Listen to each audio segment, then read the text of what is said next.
doctor, sí se escucha.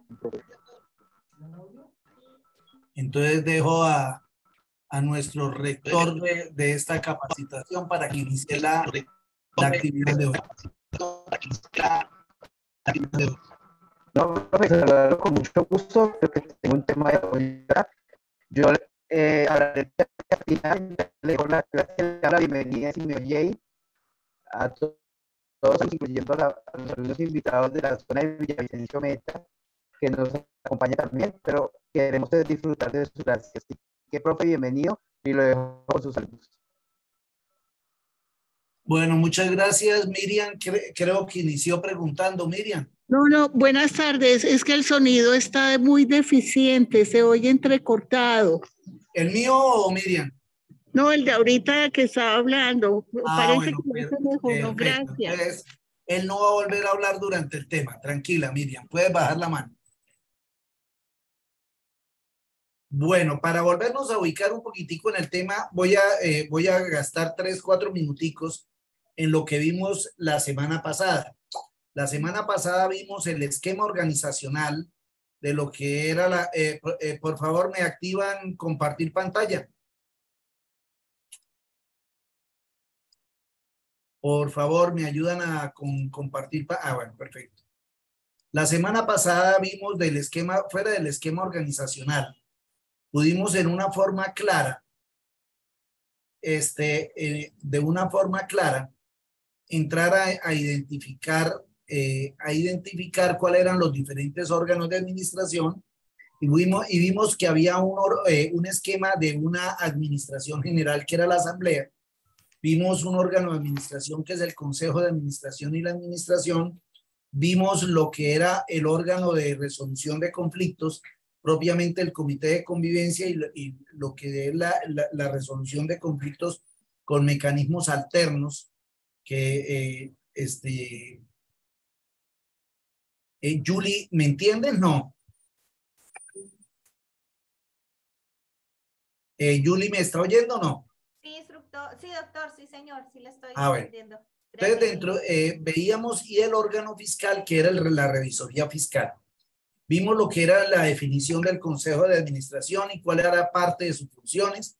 Empezamos una primera función que fue controlar al administrador de propiedad horizontal y pudimos ver en una forma muy clara que el 80% de las funciones que trae el artículo 51 de la ley 675 son netamente de control, que es diferente a coadministración, de control de los consejos de administración. Vimos quién lo nombra y cómo lo nombra, vimos la diferencia entre lo que son propietarios, delegados y representantes. Y entramos a mirar de cómo se eligen y vimos que se elegían en forma nominal, en forma de planchas y en forma especial, empezando hoy con el manejo del cociente electoral. A ver, veamos cómo se saca el cociente electoral. Es necesario entender que la sentencia T-717 del 2004 de la Honorable Corte Constitucional estableció que cuando en los reglamentos de propiedad no existe un sistema de elección definido, eso quiere decir a los que nos hemos referido anteriormente, se deberá utilizar el cociente electoral e incentiva a que todas las copropiedades utilicen este sistema de definición de los miembros del consejo para cumplir el derecho a la participación ciudadana que tienen todas las personas dentro de cualquier organización. Veo un micrófono abierto, por favor. Le pido al coordinador, por favor, que esté pendiente de los micrófonos.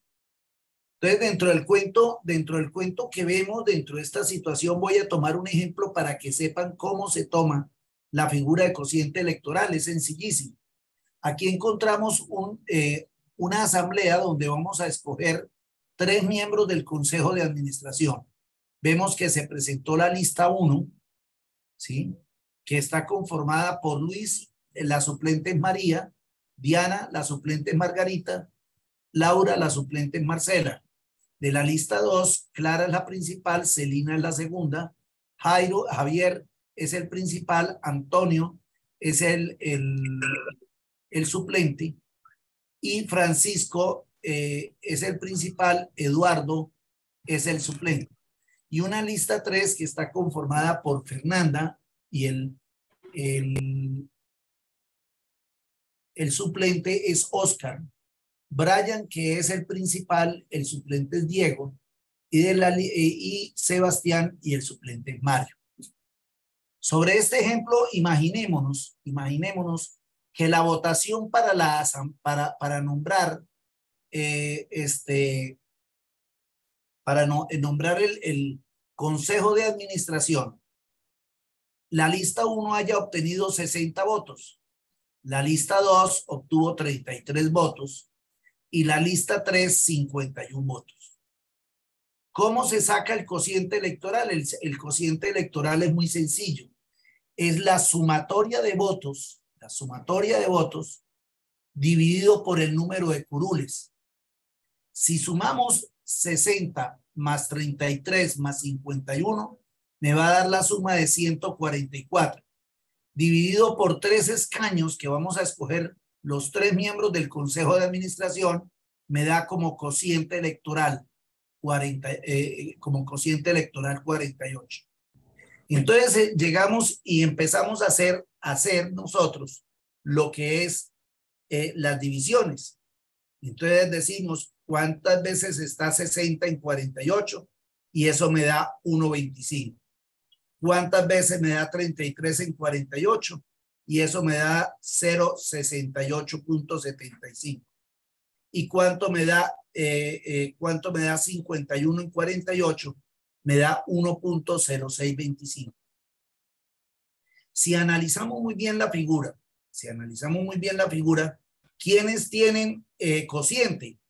Cociente tiene el número, tiene 1, la lista 1, y tiene 1, la lista 2. Luego, en forma clara, podemos decir que Luis y María ya quedaron por cociente y Fernando y Oscar por cociente. Ahora veamos cuál es el residuo más grande. Aquí está 25, aquí está 68 y aquí está 0.6. Luego sería el 68. Luego quedaría Clara y Celina. Luego este consejo de administración sería conformado por Luis, María, Clara, Celina, Fernanda y Oscar, con que cada uno ocuparía su puesto en relación de principales y de suplentes. Preguntas hasta ahí.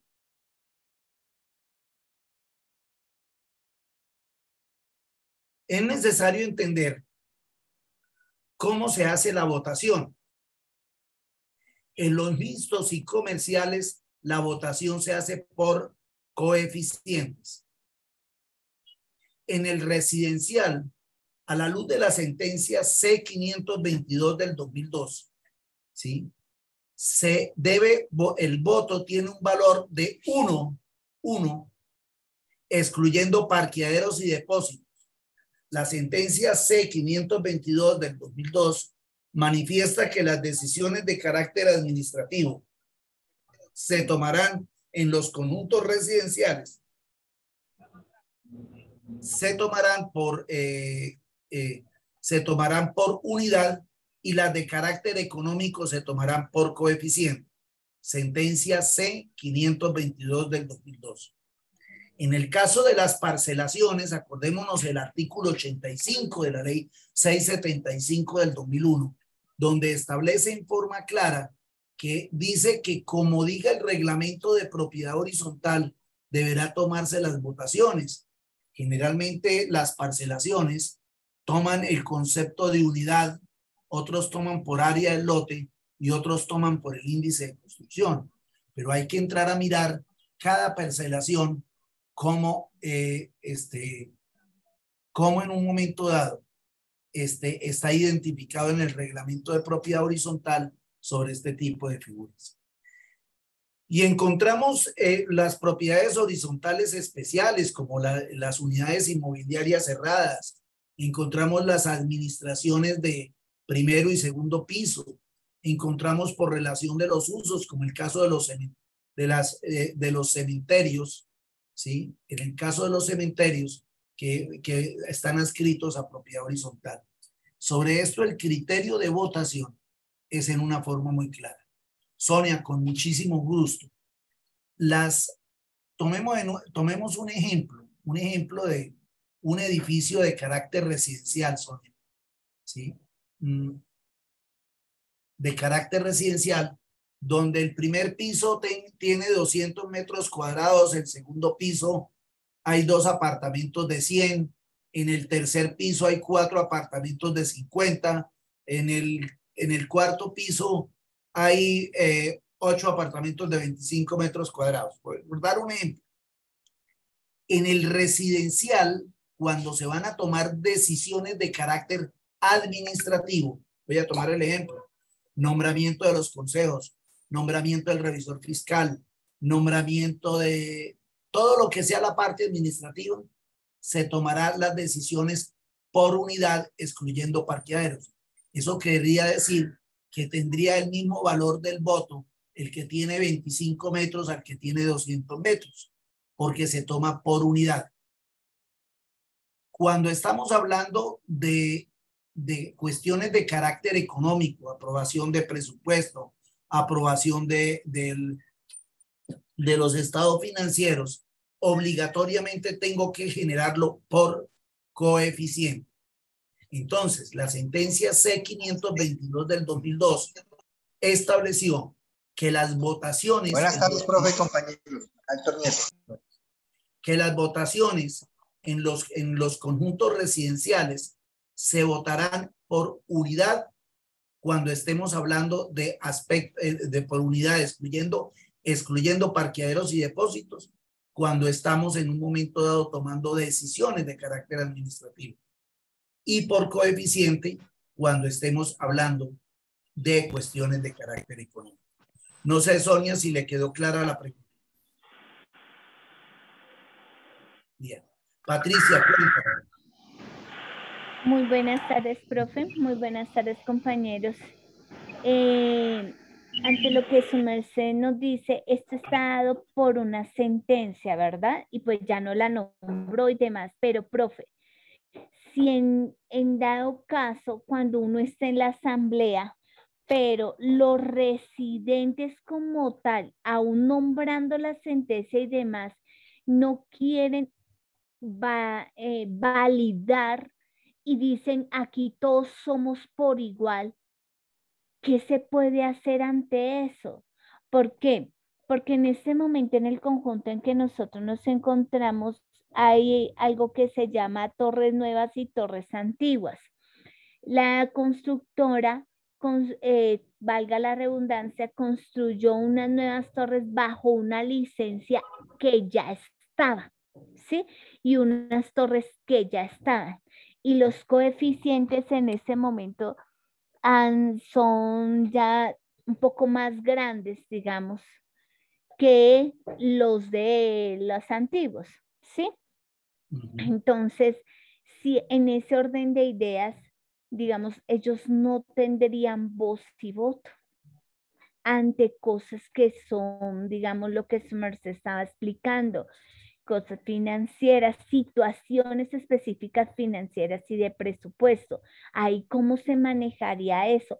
O puede haber, es que al tener uno esta luz, o uno tan solamente los podría obviar. Muchas gracias. Bueno, Patricia, a ver, ¿puedo hablarte con un chiste o no? Claro, sí, señor. Bien, imagine que tú sabes que lo más importante en esta vida es el amor, ¿no? ¿Estamos de acuerdo o no? Eso le dije yo a mi señora, sí, para salir con una sardina. ¿Ya entiende lo que quiero decirte? Ay, pero... Una cosa es que sea legal o no sea legal, Patricia. Que allá quieran hacer el conteo de determinada manera, cualquiera le puede impugnar una asamblea. Cualquiera puede en un momento dado, en caso de un cobro por vía ejecutiva, decir cobro de lo no debido. Si se están cobrando por igual. es que quiero hacer Patricia, una diferenciación en relación a las sentencias. A ver, siempre encontramos una sentencia de letra C, otras de letra T y otras de letra SU. La C es de constitucionalidad.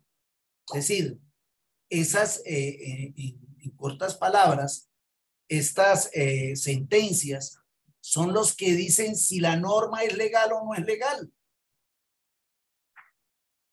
Y la sentencia C-522 del 2002 dijo fue eso, que el artículo 25 en el numeral 3 de la ley 675 del 2001 es viable para todos los mixtos comerciales y todo, excepto en los residenciales para tomas de decisiones de carácter administrativo, que se deberán tomar por unidades excluyendo parqueadero y depósito. Entonces, cualquier cosa que hagamos en contrario estamos violando la ley. Eso es una situación que debe quedarte clara. Ah, que en las copropiedades, sí, claro, claro. En una asamblea que yo tuve el año pasado, se entró por votación sacar una empleada que está embarazada. Y decían que es que la asamblea estaba por encima de la ley. Y yo terminé diciendo que la estupidez también. No sé si te quedó claro, Patricia. Sí, sí, señor, claro, ante todo la parte constitucional.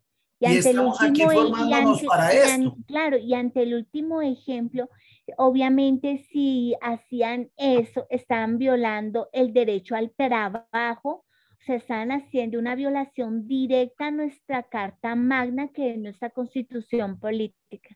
Ok, profe, muchas gracias, doctor. Perfecto. Ah, no, espera que me olvidó Patricia. Entonces, C es constitucionalidad. T es tutela. Es decir, todas las tutelas que hay en el país entran a revisión a la Corte Constitucional.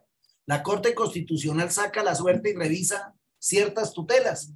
Y entonces esas tutelas que revisan vienen con la letra T, que son las que ustedes ven. Y existe otra que viene SU, que se llama sentencia unificada. ¿Qué es la sentencia unificada? Imaginen que sacando esas tutelas que sacan de todo el país, resulta que ya llevan contestando 15 tutelas en revisión y hay el mismo fallo por todos los magistrados.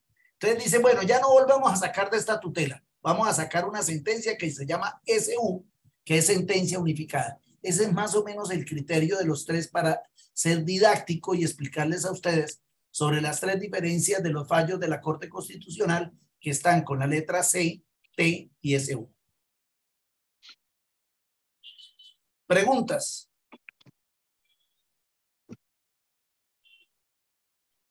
Bueno. Los consejeros de propiedad horizontal hay principales y suplentes. ¿Quiénes son los que asistan a las reuniones? Los principales. Sí, es sencillo. Ah, que de pronto los suplentes pueden asistir, sí, pero con voz, pero sin voto. Pero queda a voluntad del mismo consejo, que ellos mismos se reglamentan la disponibilidad de que asistan los suplentes o no. Hay suplentes numéricos y suplentes personales. Numéricos es cuando yo nombro, voy a tomar el ejemplo en el ejercicio, vamos a nombrar 6 personas, las 3 primeras pues son los principales y después los numéricos, después los suplentes numéricos en relación al orden o votación que ha tenido cada uno. Y los personales es como este caso. Luis reemplazará a María cada vez que falte. No la puede reemplazar nadie más. A Clara solo la reemplaza Celina y Fernanda solo la reemplazará Oscar. Entonces hay que entender cuáles son la diferencia entre principales, entre suplentes numéricos y suplentes personales. Es necesario aclarar por la lógica formal que solo puede haber suplentes numéricos cuando estamos haciendo por votación nominal, ¿sí? podría haber por votación de planchas, podría ser, o por especiales, pero nunca podríamos generar por cociente electoral, nunca podríamos entrar a determinar quiénes son principales y suplentes, porque cuando hablamos de cociente electoral, obligatoriamente nos toca hablar de que los suplentes son de carácter personal. Héctor, oigo tu pregunta. Profe, buenas tardes y compañeros. No, Héctor, ¿cómo me le va?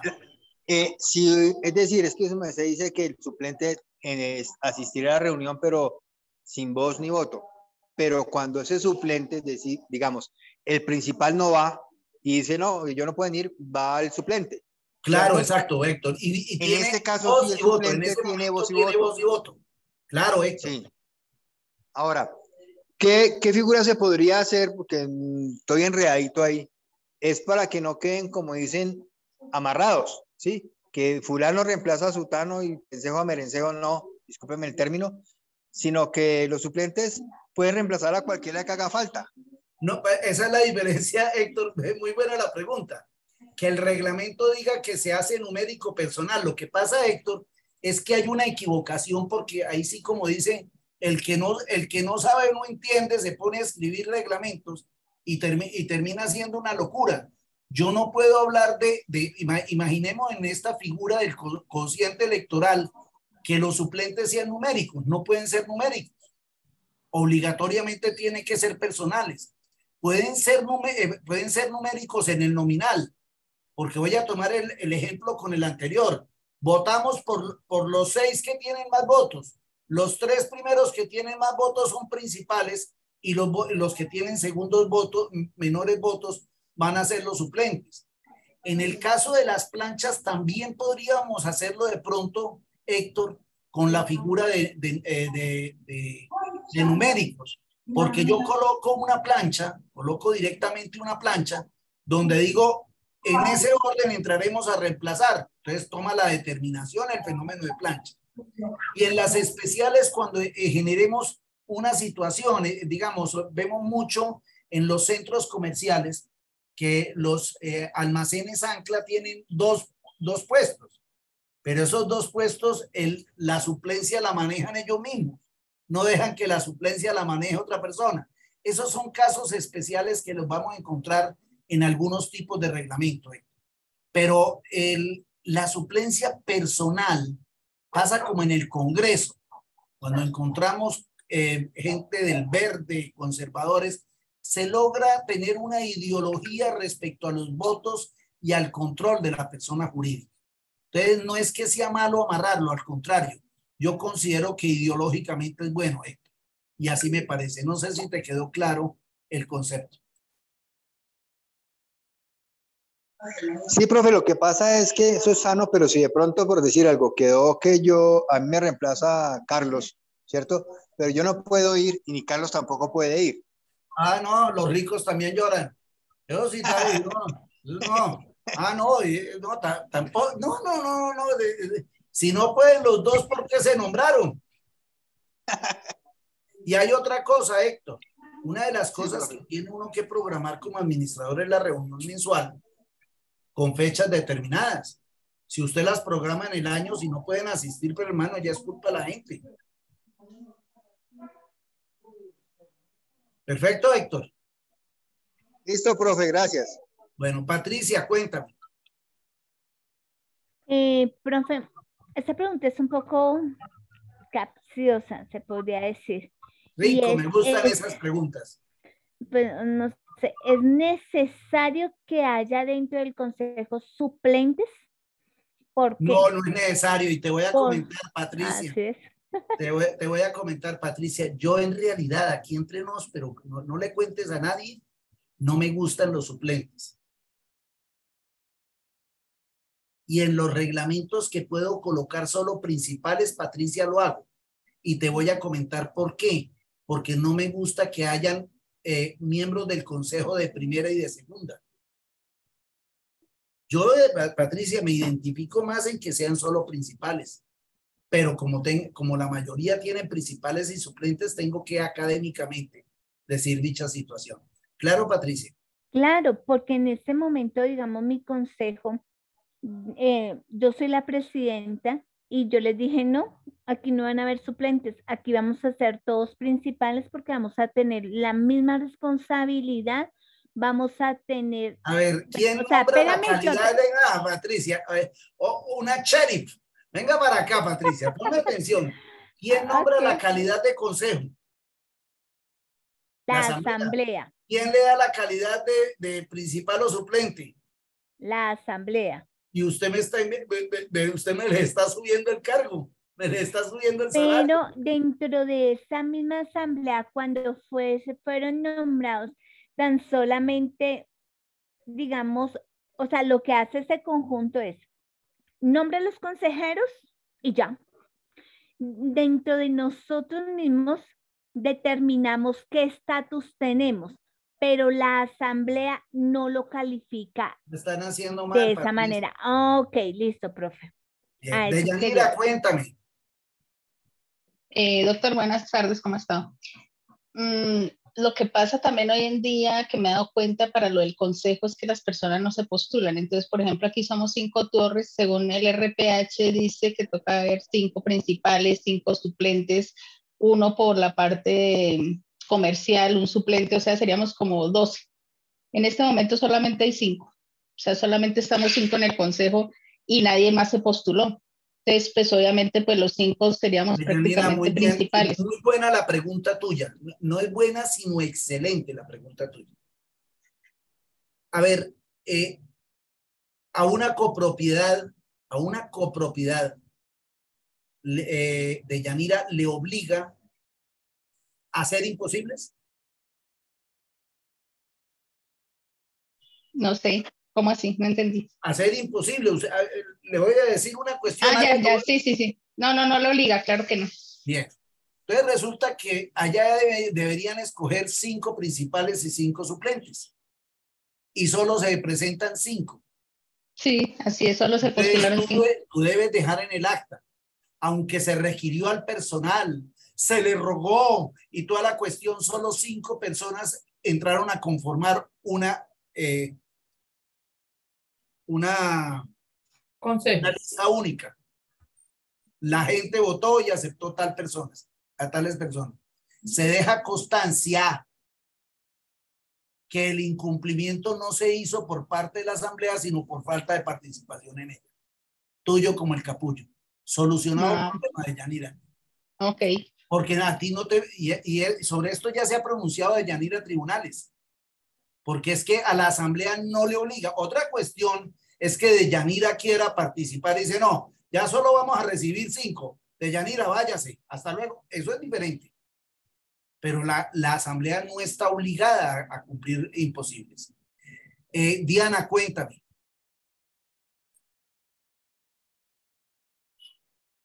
Diana.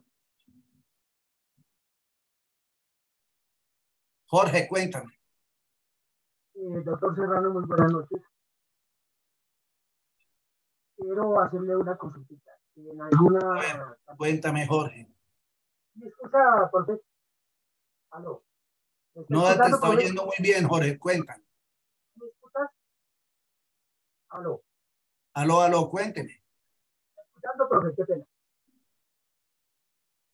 Profe, una preguntita. Sí. En alguna clase pasada, usted nos decía que si, por ejemplo, en este conjunto no hay suplentes, ¿sí? Pero queremos que el presidente sea cambiado cada mes, entonces ahí cómo sería, porque estaremos... No te entendí, Jorge, porque tienes muy mal audio.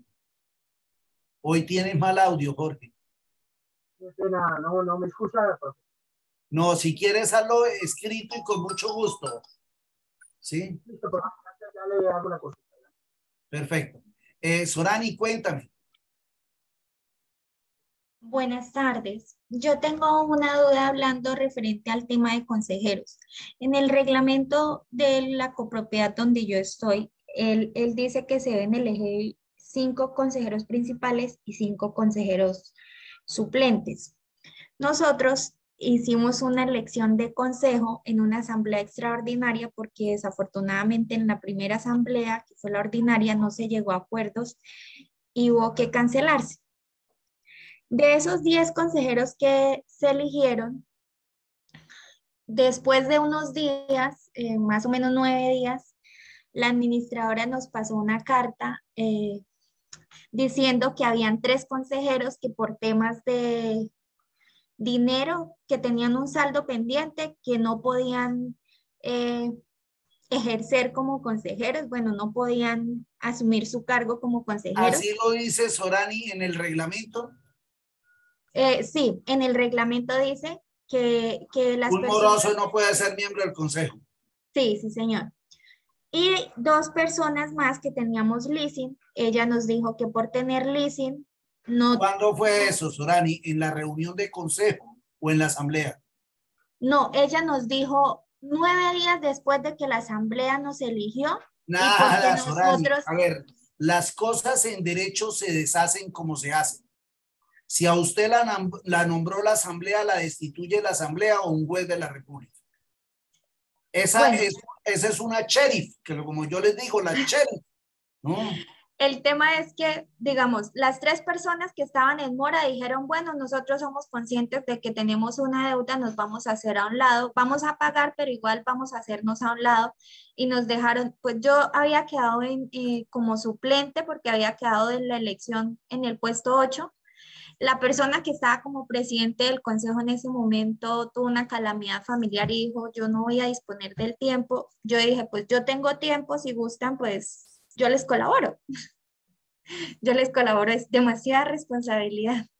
Yo asumí el cargo de presidente y en este momento solamente habemos 4 personas. ¿Qué pasa? Que de las 4 personas que habemos, los consejeros que estuvieron en el año pasado, como ellos se habían postulado y quedaron del puesto 11 al 15, dicen, es que como fulanito de tal no está, yo subo y yo ahora soy también del consejo.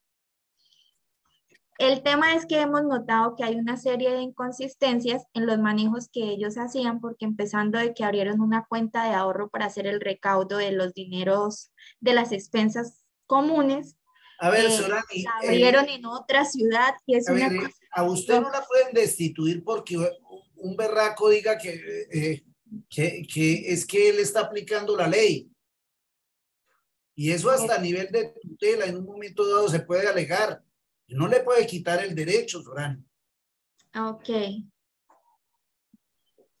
Me preocupa de pronto es que esa misma persona es como bastante difícil y tiende a hacer muchos temas de coacción y todo el tiempo es, si usted no toma esta decisión y no hace esto, yo voy a proceder jurídicamente y bajo su responsabilidad cae un mal contrato, bajo su responsabilidad un mal manejo que se haga, pero ellos tenían muchas inconsistencias. Yo pienso que es como que ellos sabían que habían hecho muchos manejos. Voltele el cuento, dígale, pero si sale mal este contrato, la responsabilidad es suya y por favor que quede en el acta. Porque es que un contrato no se hace así como así, se revisa. Y si llega a haber un problema, yo quiero que usted deje claro que se responsabiliza también como persona. Ok, perfecto. Es que, perdóneme, Sorani, toca no dejársela montar. Sí, digamos que eso lo he ido aprendiendo a medida que me he ido capacitando porque no tenía nada de conocimiento respecto a propiedad horizontal. Perfecto. Miriam, cuéntame. Sí, buenas tardes. A ver, hay una situación que es muy generalizada y es que ya la gente, la mayoría de propietarios no quieren participar en los consejos.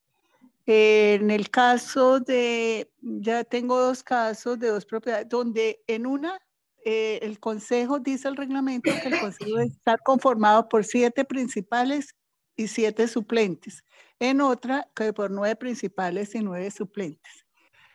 ¿Qué se hace? Allí no se presentan planchas, allí no se hace elección por coeficiente, por cocientes, nada de esto, sino simplemente la gente se va postulando los que a bien tienen, pero no están alcanzando el número total.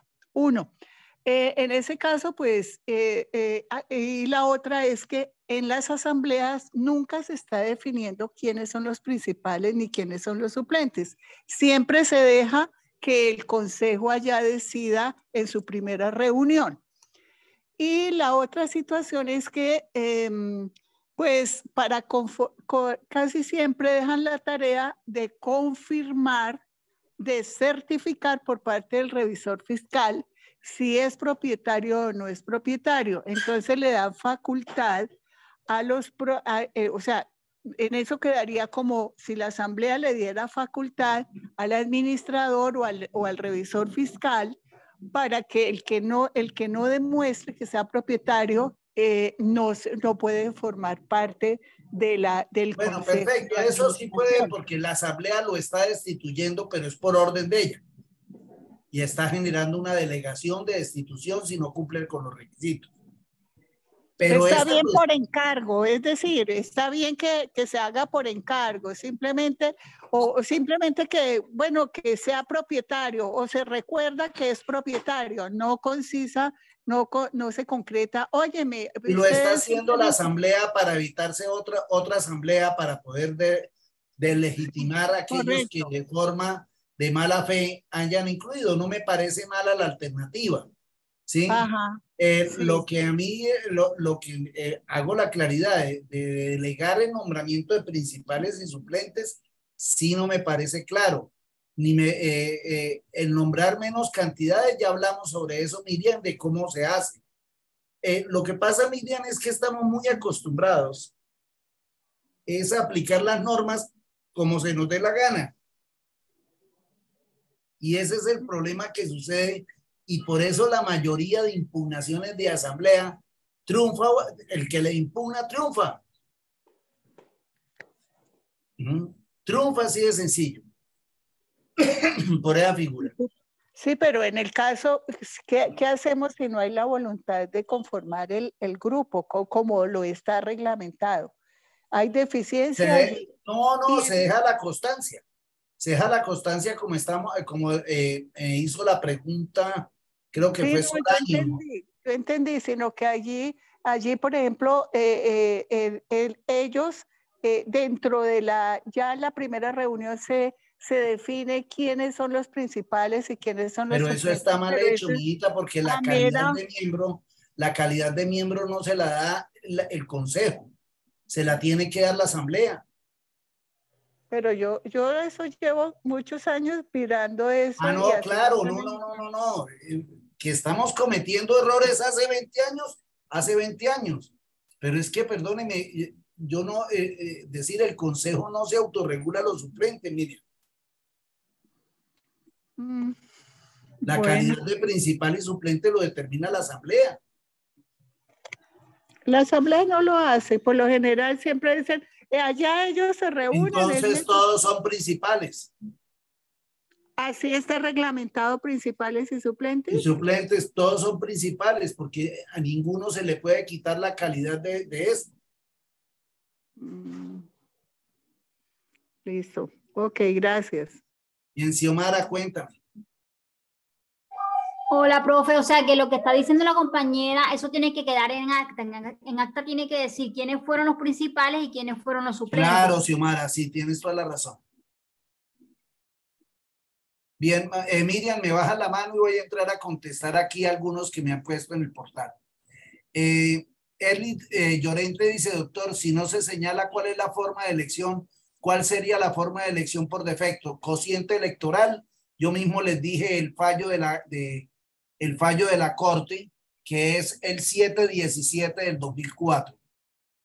Julie Janet, buenas tardes, doctor. Un propietario puede asistir a una reunión y tiene voz en dicha reunión, pues si le quieren dar voz, denle voz, pero lo que no puede tener es voto. Sonia, si solo asisten los principales y un suplente, ¿este suplente tiene voz y voto? No, la votación le generan, como hemos hablado, los principales. Los suplentes tendrán voz y voto cuando están cumpliendo la suplencia del principal. Alcira dice, en un conjunto nunca han habido suplentes, ni los habrá, no alcanzan, escasamente son necesarios. Perfecto.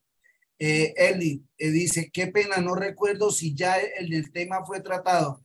A reunión del consejo pueden asistir los miembros para poder decidir. A reunión del consejo deben asistir todos los miembros para... Esto lo vamos a ver más adelante, Eri. Bueno. Xiomara, cuéntame. Profe, algo que acabó de decir usted con respecto a los suplentes, o sea, no entendí bien. Digamos, hay 7 principales y 4 suplentes. En el momento de que no vaya un suplente o que dejen de, perdón, un principal y dejen de ir al consejo, como casi siempre pasa, terminan siendo 3 y 4 los que siempre van.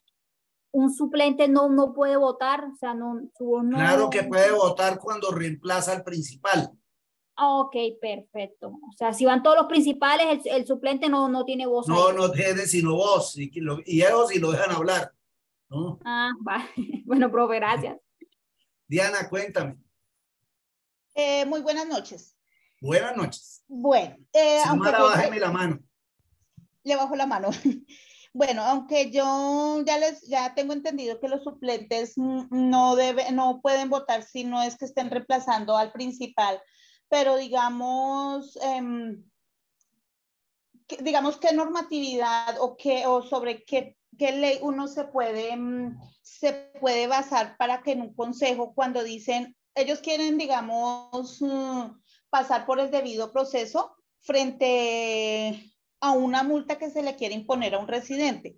Me refiero al debido proceso, es que primero se debe hacer un llamado de atención, después un verbal, después una conciliación por convivencia, y si continúa la acción, entonces ahí sí va la multa.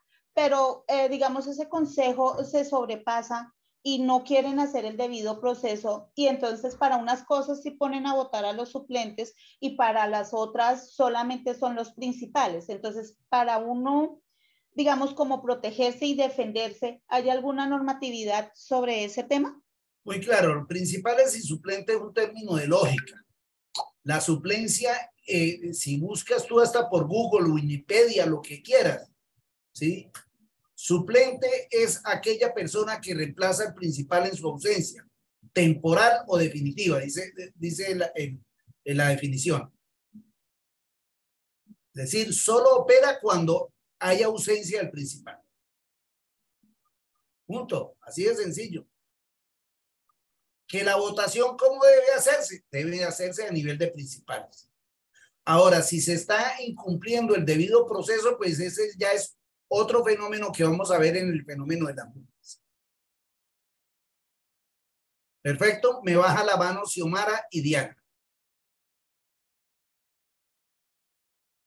Dice Yuli, si los consejeros no desarrollan sus funciones porque no quieren pertenecer más al consejo, porque la asamblea no los postularon más personas, ¿tiene alguna sanción? No, a menos de que la sanción la tengan en el reglamento de propiedad horizontal. Ahora veamos otras cuestiones. ¿Por cuánto tiempo se nombra un consejo de administración? Yo quiero comentarle que yo estoy en los reglamentos de propiedad horizontal que se están haciendo en la FIL para las constructoras. Estoy haciéndolo por 2 años. Eso lo establece el reglamento de propiedad horizontal. En caso de que no se estipule, pues la ley no trae un periodo específico, ¿sí? La ley en un momento dado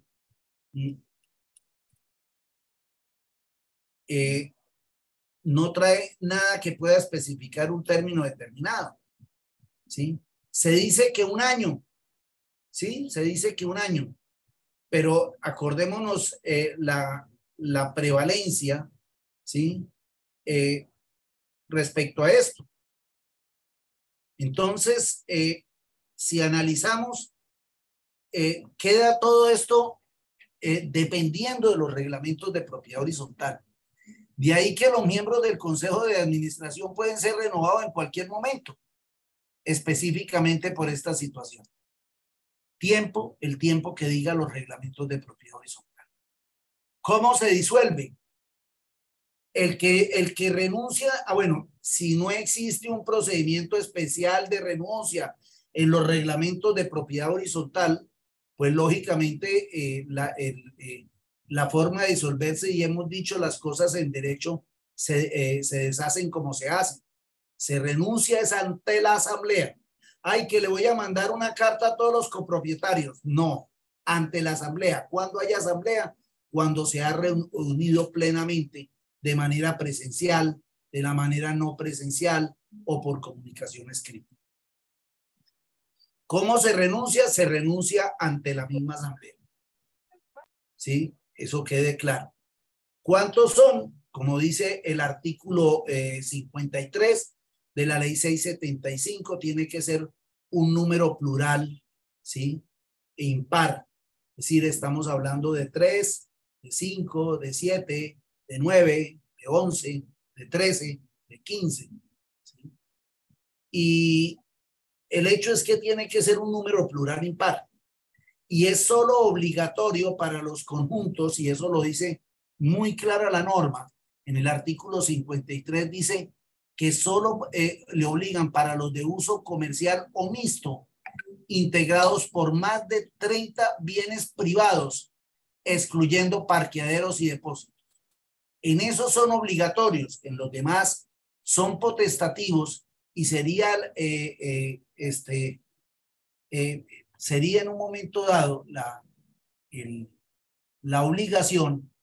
Los demás es de carácter potestativo el nombramiento de lo que es dicho órgano. Quiero contarles aquí entre nos, los conjuntos medianos de 30, 40 unidades que no nombran consejos de administración, se vuelve de verdad muy interesante, porque en realidad el administrador se vuelve muchísimo más efectivo. Ahora veamos una figura que los voy a poner a pensar. Los voy a poner a pensar. Y quiero salirme de acá e irme al artículo 54 de la ley 675 del 2001. El artículo 54, mire lo que dice, y quiero mostrarles a ustedes. El Consejo de Administración deliberará y decidirá, que era la pregunta que me estaba haciendo Julie. Perdóneme, Edith me había hecho. El Consejo de Administración deliberará y decidirá válidamente con la presencia y votos de la mayoría de sus miembros. O, repito, de la mayoría de sus miembros, salvo que en el reglamento de propiedad horizontal estipule un quórum superior con independencia de los coeficientes de copropiedad. No me está diciendo que la mayoría simple, me está hablando la mayoría de los miembros. Y dice que decidirá válidamente con la presencia y votos. Entonces vamos a tomar un ejemplo. Si un consejo de administración, voy a tomar el ejemplo, si un consejo de administración son 7 consejeros, vamos a jugar solo con principales, 7 consejeros principales. ¿Y con cuánto tiene que deliberar como mínimo? Con 4, ¿estamos de acuerdo? Sí, señor. ¿Y cuánto debe ser la votación mínima? 4. 4. Los mismos 4. Tú no puedes decir que es que votaron 3, no, tienen que votar 4, porque el artículo 54 me dice que tanto poder deliberar y decidir con la mayoría de sus miembros. Entonces tomemos el caso. Voy a tomar el ejemplo del consejo de 7 personas. Y resulta que ese consejo de 7 personas dejaron de asistir 3. ¿Puede sesionar? Sí puede sesionar. Pero las decisiones deberían tomarlas todos unánimemente. Si no hay un consenso sobre eso, tendría la obligación el mismo consejo o el revisor fiscal o el administrador, como establece el artículo 39 de la ley 675, llamar a asamblea para definir lo que es el consejo de administración. Por eso, Edith, no te había contestado antes, porque necesitaba que vieran en forma clara el artículo 54 de la ley 675. Y ahí generamos lo que es el quórum deliberatorio y el quórum decisorio para esta situación. Bueno, contesto preguntas para meternos en función. Profe, una pregunta, buenas noches para todos. Yo, Raúl, cuéntame. No, profe, tengo una situación en Ricaurte de que una administradora le contesta feo a los consejeros. Ella dice que hace lo que se le da la gana y no hace, digamos, los cuadros que tú nos has dicho la vez pasada, que se hace ahí. Y está nombrada por planta, digámoslo así, no está por prestaciones. Echarla, Raúl. A mí me hizo, le voy a contar una historia mía. Hace 38 años, yo creo 39 años, yo presenté un examen con el doctor Rueda, me acuerdo muy bien, y me hizo una pregunta. Usted sabe que todas las leyes tienen que ir firmadas por el presidente de la República y todos los ministros, ¿verdad? Entonces Raúl llegó y me hizo la pregunta en un preparatorio y me dijo, bueno, Ramiro, y si un ministro no quiere firmar la ley, ¿usted qué hace como presidente de la República? Y empecé, Raúl, a echar carreta de que generaba un ministro ad hoc, toda la cuestión. Dijo, no, tiene 0, hágase. Dijo, pero entonces, ¿qué debo hacer? Dijo, echarlo. Pero en este caso, digamos que ya está por... Lo mismo sucede, Raúl, pero es que a veces le tenemos miedo a las echadas. Pero si, perdóneme, si un administrador está con esa grosería, ¿qué hay que hacerlo? Pues por eso en esta capacitación le decía la vez pasada que ponía mucho cuidado, porque la verdad es muy interesante. No que quería tener esta claridad de que si ella está, digámoslo, por contrato se le termina. Claro, y hay que mirar el enero, contrato para ver cómo, para no meterse en lío y todo, eso no hay problema, Raúl. No pero la una respuesta así no es de un administrador profesional. No es de un profesional. Bueno, y esa es la segunda ocasión que les pasa en Girardot con esa persona, entonces ya puedo decirle al compañero vecino de allá que la pueden despedir y que no tienen ningún problema para demandas ni nada. Pues, claro, no. Hay que mirar el contrato, ¿no, Raúl? Sí, claro, el contrato se le vence en enero. Bien, hay que mirar. Bueno, ¿qué otra inquietud?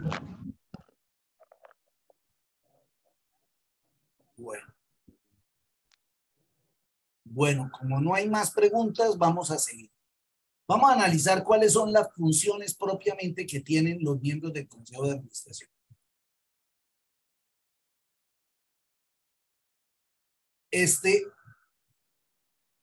Empecemos con las funciones que trae en un momento dado el artículo 55 de la ley 675 del 2001.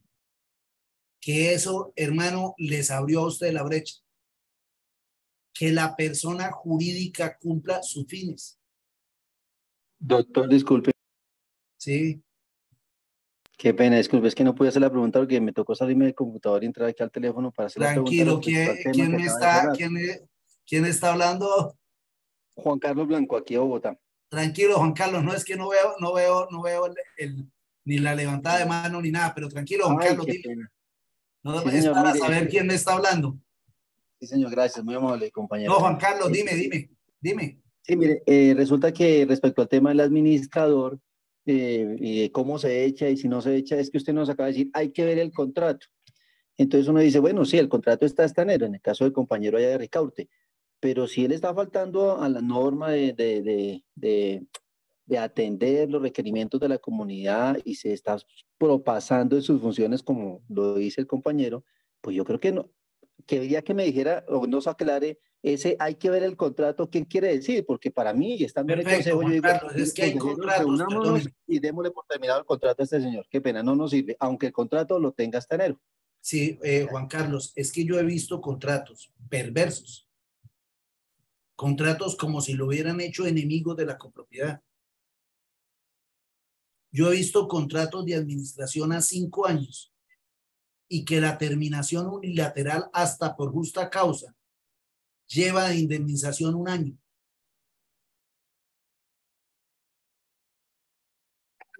Ay, no, así sí hay que mirarlo.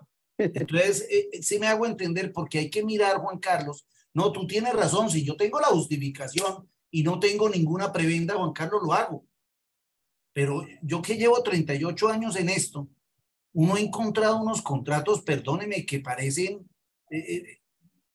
yo he visto contrataciones, perdóneme, que hacen consejos de administración a 20 años.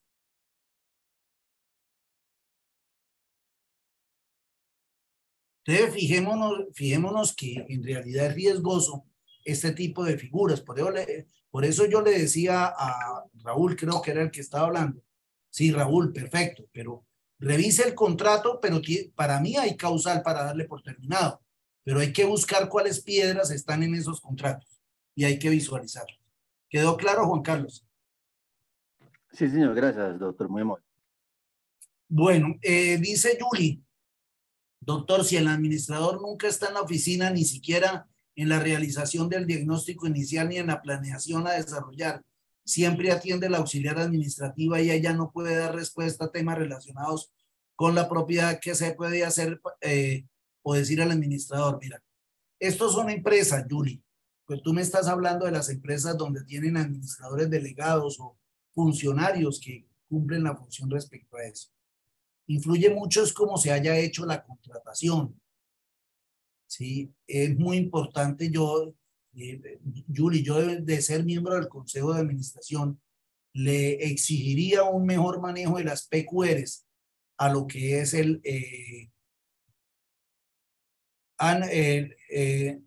no es por empresa, pues se le exige a la persona el cumplimiento de unas PQRs y unas respuestas en un término exacto.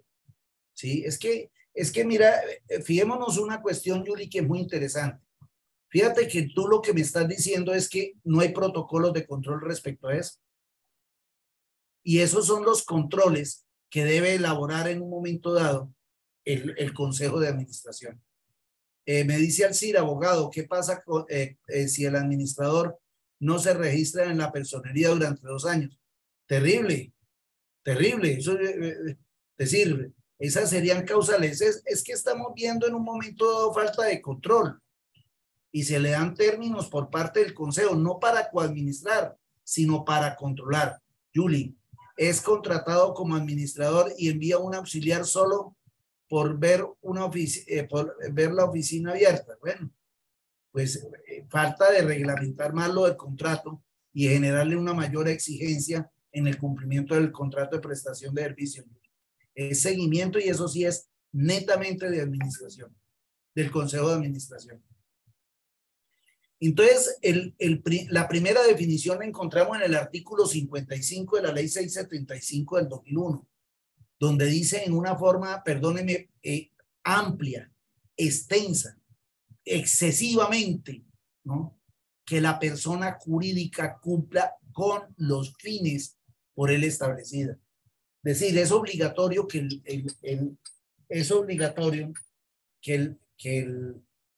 el Consejo de Administración que deba conocer el reglamento, la ley 675 y todas las normas que vamos a revisar ahorita.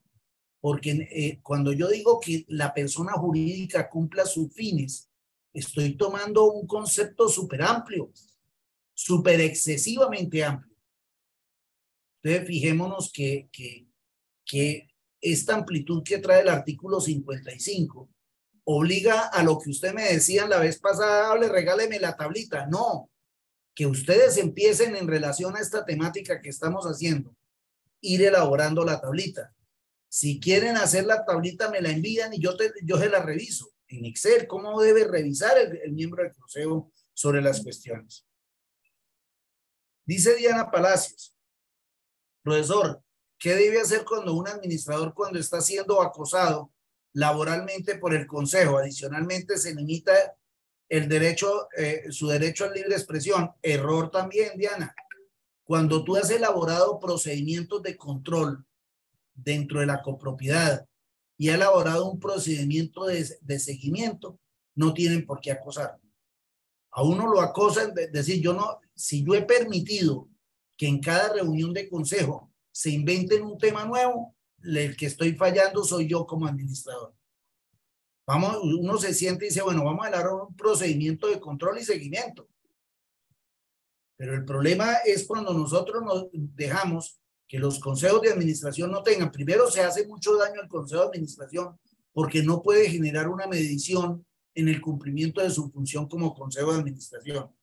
Y para el administrador también es terrible porque al no dejarlo trabajar, pues no se van a cumplir las situaciones. Pero es que estamos en un proceso y tal vez por eso convivir y hay varias instituciones que están trabajando en la formación de los miembros del consejo. Porque si no formamos a los miembros del consejo, no vamos a poder competir ni vamos a poder desarrollar el ejercicio de administradores idóneos. Y por eso el tema en la charla de este seminario es canalizada especialmente a lo que son los miembros del consejo. Entonces, como les decía, un administrador que no conoce, mire, es gracioso, yo cuando empiezo los cursos, porque a mí me contratan para hacerle cursos a los miembros del consejo, lo primero que les digo es, bueno, ya se sabe el reglamento, yo le pido anteriormente al administrador que me permita el reglamento y les hago 5 o 7 preguntas de los reglamentos y no saben ni dónde están parados. Usted como miembro del consejo, ¿cómo carajos, perdóneme la expresión, cómo carajos puede generar un control de la persona jurídica cuando no conoce ni los reglamentos ni la ley? Ahí precisamente estamos un poco fregados. Dice Diana Palacios, dice profesor, ¿qué se debe hacer cuando un administrador cuando está allá? Ese ya. Bueno, otra de las cuestiones es lo que, otra de las situaciones que sucede es cumplir con los principios orientadores que trae la ley 675 en el artículo 2. Primero, la función social, que es que haya un proceso para evitar los conflictos dentro de la copropiedad. Si no existen reglamentos, entrarlos a trabajar y a generar un proceso social que sea vivible en la copropiedad horizontal. Otro segundo elemento es la función ecológica, que es el respeto a las normas ambientales, el cual debe generar control el Consejo de Administración.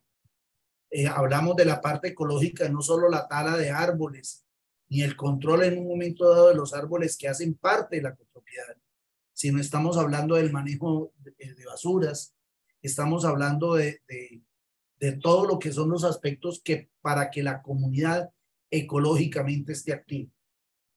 Convivencia pacífica, ya la hemos hablado, la dignidad humana. Hoy en realidad se está trabajando mucho con eso. La degradación de las personas. Fíjate que a mí como decía precisamente nuestra amiga Diana, sobre que le quitaban hasta el derecho a la libre expresión. Eso es degradación. Hay que trabajar los cuentos de dignidad humana y eso hay que socializar y educar a la gente. La libre iniciativa empresarial siempre que no viole las normas urbanísticas y el debido proceso, que lo vamos a ver especialmente en el aspecto de sanciones. Bueno. Me pregunta Dínora. Buenas noches. A una administración de persona natural contratada por prestación de servicios, ¿se le debe pedir pólizas? Pues cada propiedad tiene un sistema de contratación, Dínora, y hay algunos que exigen pólizas. El problema es que esas pólizas hoy no las están otorgando, sino están otorgando la póliza de responsabilidad civil de administradores, que va pegada con la póliza que se genera en la copropiedad. Pero habrán copropiedades que generan un sistema de contratación. Yo vi en un conjunto X, no digo la ciudad, donde Cúcuta, donde le exigieron a unos administradores que tenían que ir, porque todo el personal de la copropiedad tiene uniforme, y exigieron que el administrador fuera con uniforme. Y está dentro del contrato. Eso es parte, Dinora, de la contratación, ¿sí? Y se maneja esto.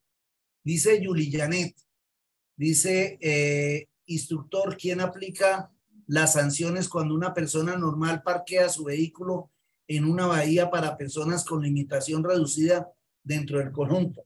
Tome la fotografía y envíala precisamente al Consejo de Administración. Acordémonos, Yuli, que a la luz del artículo 59 de la Ley 675 del 2001, se pueden imponer sanciones por violación de la ley o de los reglamentos de propiedad horizontal.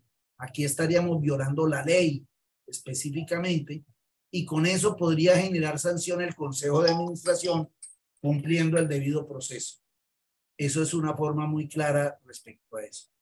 Hay que mirar qué es lo que dice el reglamento de propiedad horizontal y las sanciones pueden insertarse como lo establece el artículo 59 y 60 de la ley que estamos hablando.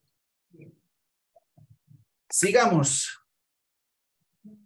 Nombrar por delegación el comité de convivencia. Entonces entremos a hablar, acordémonos que en el artículo 38 de la ley 675 del 2001, en su parágrafo, dice que una de las funciones que en un momento dado puede delegar la Asamblea General de Copropietarios es el nombramiento del comité de convivencia.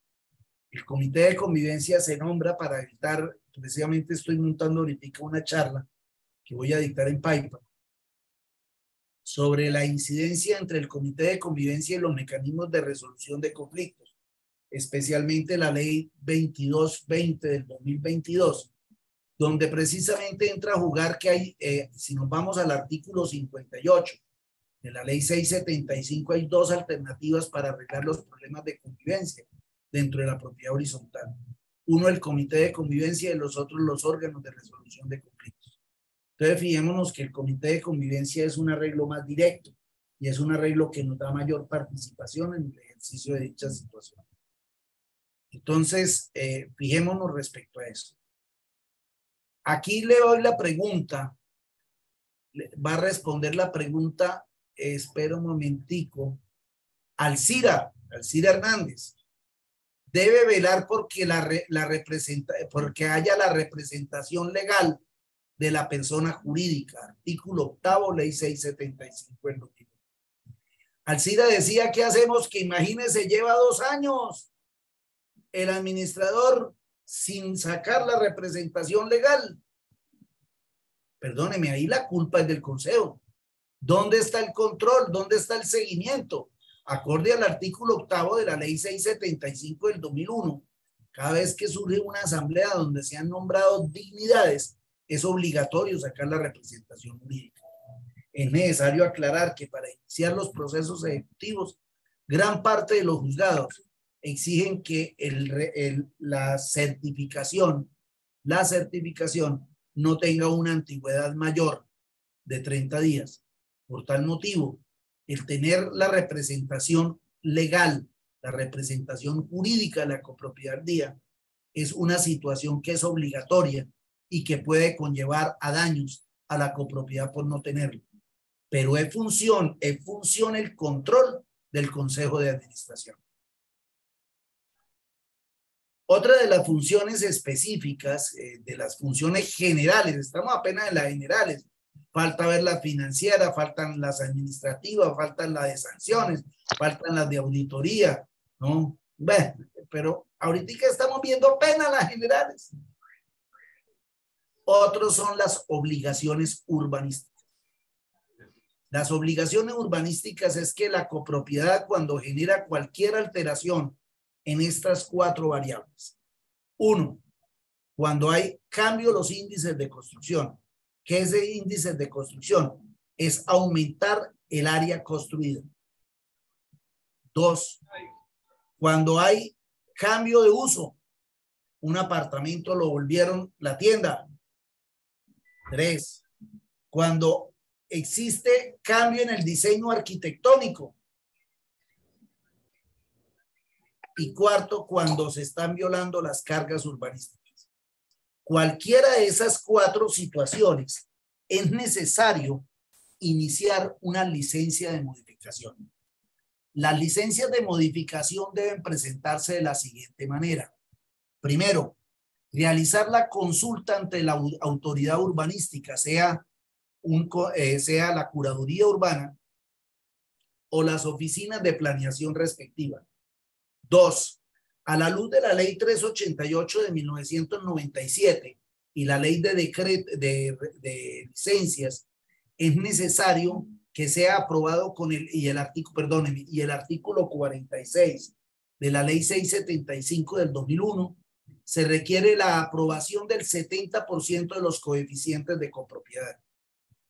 Cuarto, una vez aprobado el 70 por el 70%, adelantar las respectivas licencias, y después de adelantar las respectivas licencias, ¿sí? Si es necesario hacer la modificación en los reglamentos de propiedad horizontal. Quiero comentarle que cualquier sanción urbanística, quiero mostrarle las sanciones urbanísticas. Voy a irme a... Espera un momentito.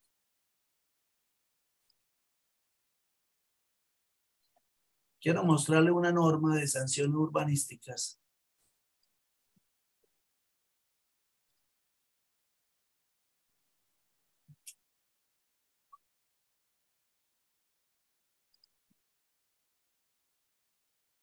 Mira estas sanciones urbanísticas como para que queden ustedes emocionados. La ley 810 del 2003 establece lo siguiente.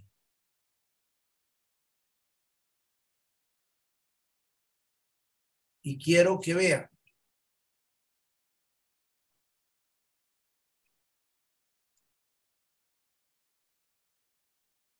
Multas sucesivas que oscilan entre 8 y 15 salarios mínimos legales diarios y vigentes por metro cuadrado de intervención sobre el suelo o por metros cuadrados de construcción, según sea el caso, sin que en ningún caso la multa supere a 200 salarios mínimos legales mensuales a quienes parcelen, urbanicen o construyen en terrenos aptos para hacer actuaciones en contravención con lo preceptuado en la licencia o cuando se haya caducado y la suspensión de servicios públicos domiciliarios, de acuerdo a la ley 142 de 1994.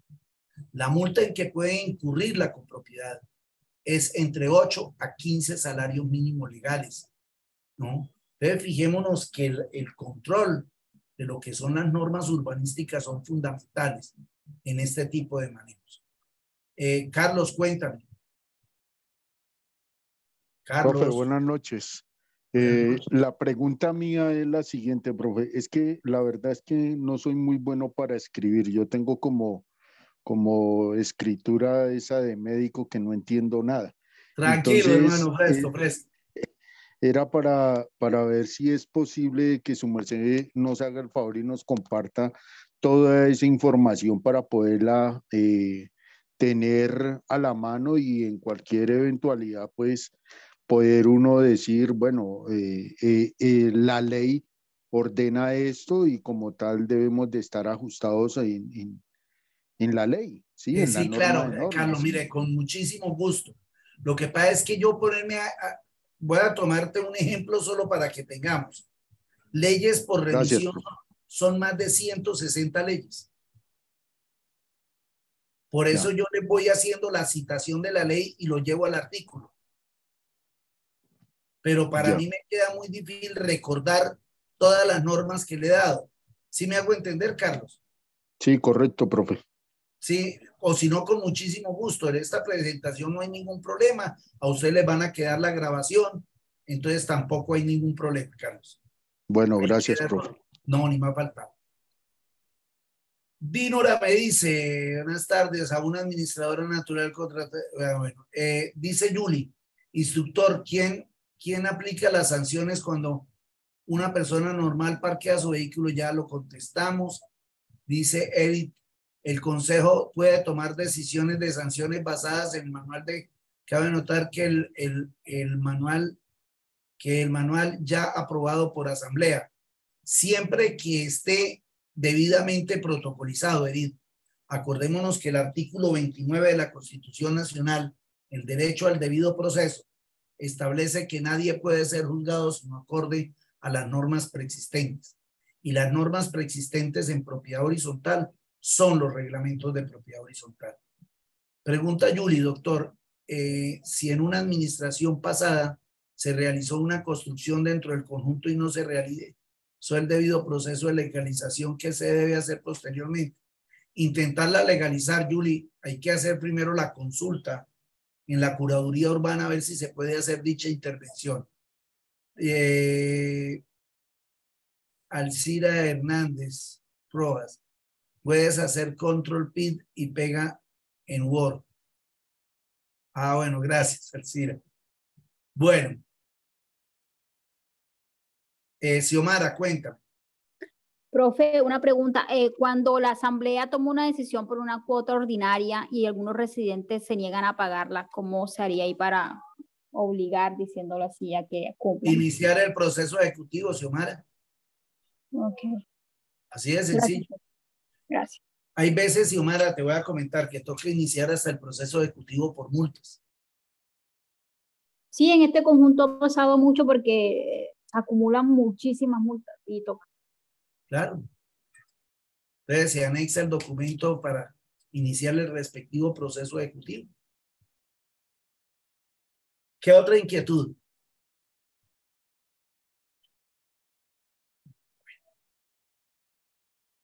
Bueno, hemos terminado lo que son las funciones generales. Vamos a ver las funciones financieras. Acordémonos que en el artículo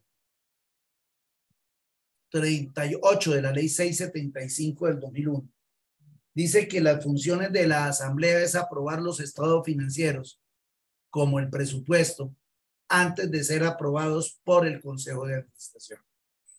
Una de las funciones que tiene el Consejo de Administración es, primero, aprobar en primera instancia los estados financieros.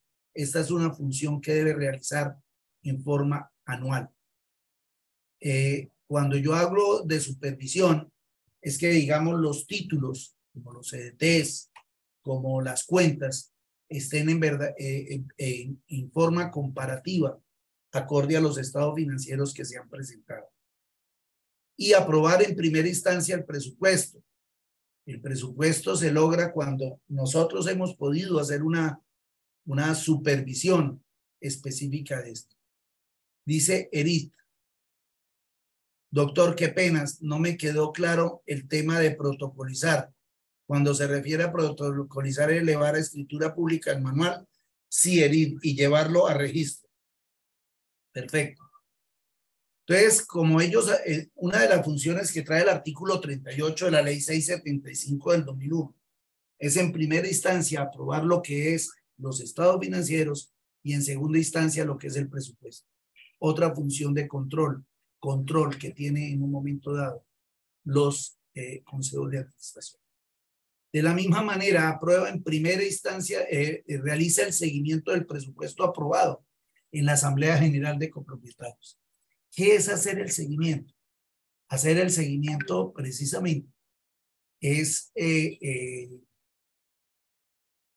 visualizar que lo que se aprobó por cada ítem se esté cumpliendo y cuando hay desfases para tener en un momento dado que llamar a la asamblea para en caso realizar un reajuste al presupuesto aprobado. Carlos, cuéntame. Profe, aquí ese es un pequeño inconveniente que hay aquí. Pues la verdad es de que, un ejemplo, si la cuota de administración está en 55,000 pesos, ¿cuánto le puedo yo agregar de porcentaje o qué sé yo para poder ser evaluado por la misma asamblea, ya que no se ha, no se ha cambiado el RPH? Esa es la pregunta mía. Perfecto, Carlos. A ver, el presupuesto por ley se aprueba dentro de los 3 primeros meses del periodo presupuestal, como lo establece el artículo 38 de la ley 675 del 2001. Si se requiere un reajuste del presupuesto en relación a las expensas comunes necesarias, el artículo 46, numeral 2 de la ley 675 del 2001 dice que cuando supere 4 expensas comunes tendrá que aprobarse con el 70%. De lo contrario, me voy al artículo 45, tomaré la determinación por mayoría simple. Ahora bien, ¿Cuál era la pregunta directa, Carlos? Perdóneme que me desconcentré. Profe, que si la cuota está en 55 para escoger, mil perfecto. pesos. Ya Sí, me ubiqué. Gracias. Entonces vamos a escoger esa expensa común necesaria, pero que termina siendo una cuota extraordinaria, porque estamos generándola en una fecha totalmente diferente. El artículo 35, Carlos, de la ley 675 del 2001, dice que antes de generar el cobro de cualquier expensa común extraordinaria, es necesario agotar primero el fondo imprevisto. Luego el artículo 30, entonces vamos a tomar el ejemplo. Si yo necesito para hacer una obra 60 millones de pesos y en el fondo de imprevistos hay 20 millones, yo solo podría aplicar 40 millones de pesos para cobrarlo como expensas comunes. Así me lo establece el artículo 35 de la ley 675 del 2001. No sé si te quedó claro eso. Muy claro, profe, le agradezco mucho. Dios le bendiga. Bien, me dice Julio. Dice, profe, no se escucha bien el procedimiento para los que no pagan las cuotas extraordinarias, por favor. Julio, iniciar inmediatamente lo que es la demanda ejecutiva respectiva. Xiomara dice, y donde no había fondos de imprevisto, pues le voy a contar una cuestión, Xiomara, también ha sido falta de control del Consejo de Administración. Una de las funciones es el control del manejo del fondo de imprevistos. A la luz del artículo 35 de la ley 675 del 2001, se establece que el fondo de imprevistos, ¿sí?, debe capitalizarse por el 1% del presupuesto anual. Es decir, y esto debe llevarse, según la orientación profesional de la contaduría pública, en propiedad horizontal, en un fondo especial. Es decir, eso no se puede gastar, ni se puede hacer provisión de cartera, ni se puede hacer nada de esas situaciones, porque el fondo de imprevistos, el único que puede autorizar el gasto de dicho fondo es la Asamblea General de Copropietarios. Otra cosa es que se haga obligatorio cuando se va a pedir una cuota extraordinaria. Si se va a hacer una cuota extraordinaria, lo lógico es que se agote primero ese fondo, como lo establece el artículo 35. No sé si te quedó claro, Xiomara. Entonces, eso de que me digan que no hay fondo en el fondo de imprevistos, se lo gastaron. Sí, Sonia, se puede aumentar el fondo de imprevistos por orden de la Asamblea. Así lo establece el mismo artículo 35 de la ley 675. ¿Qué otra pregunta tiene? No hay tope, Sonia. Si quiere, métale el 15%, métale el 20%, como quiera. Pero el hecho es que sea aprobada por Asamblea.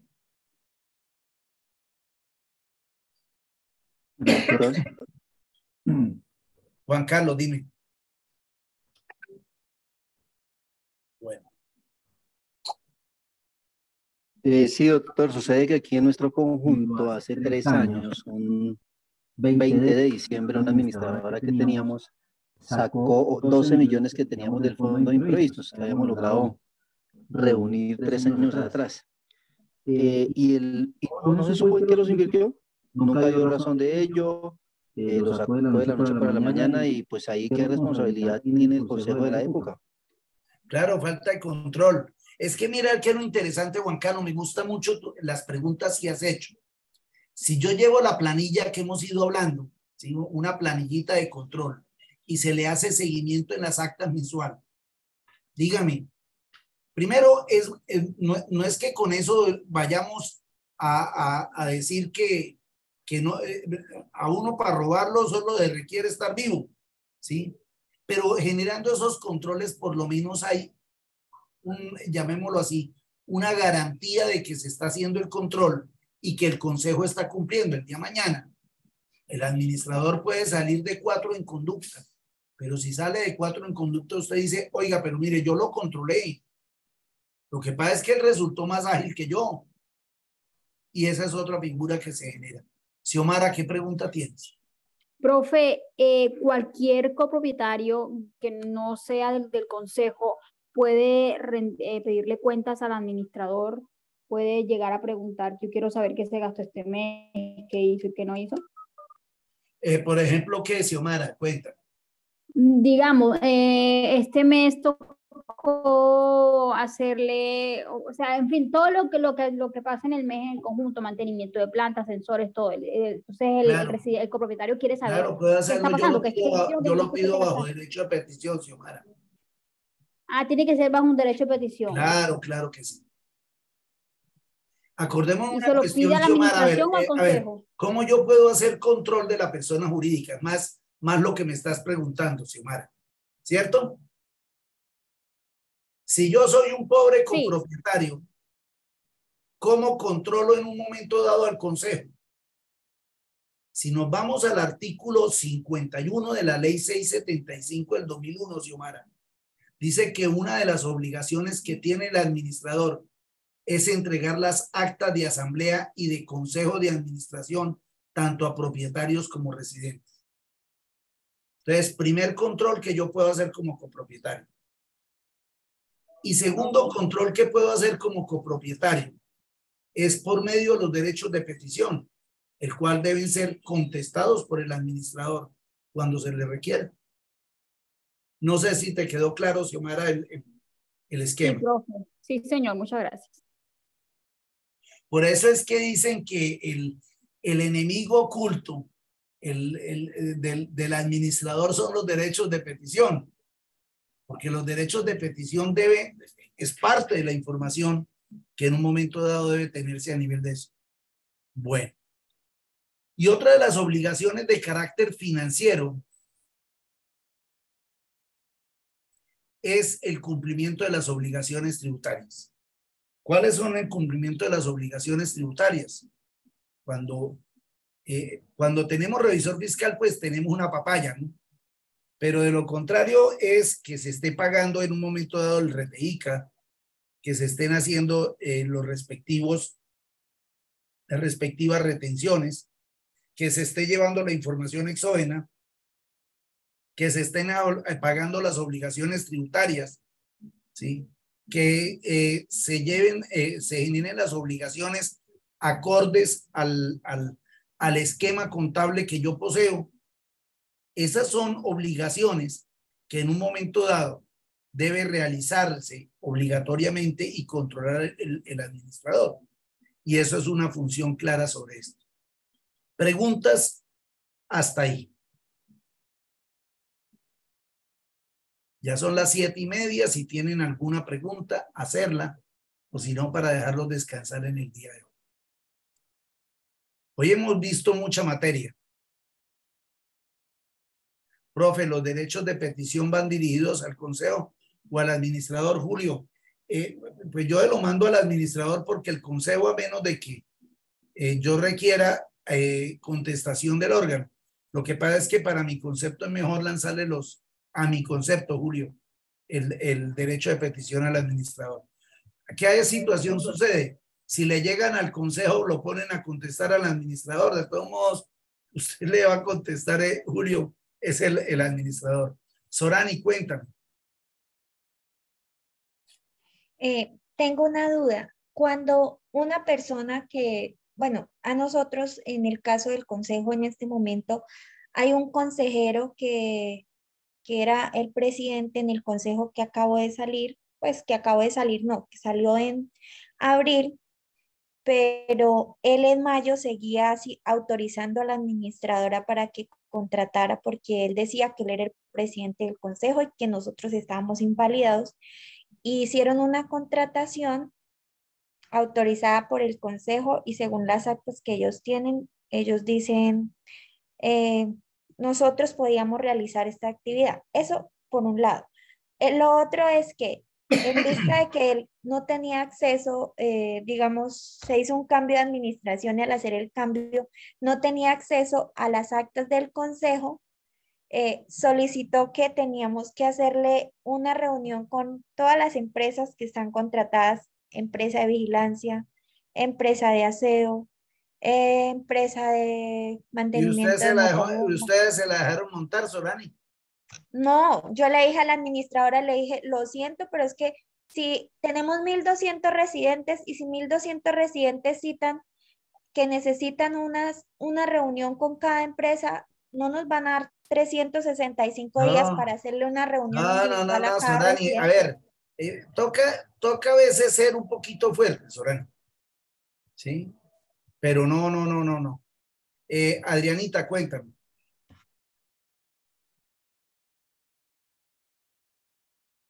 Entonces, Adriana, cuéntame.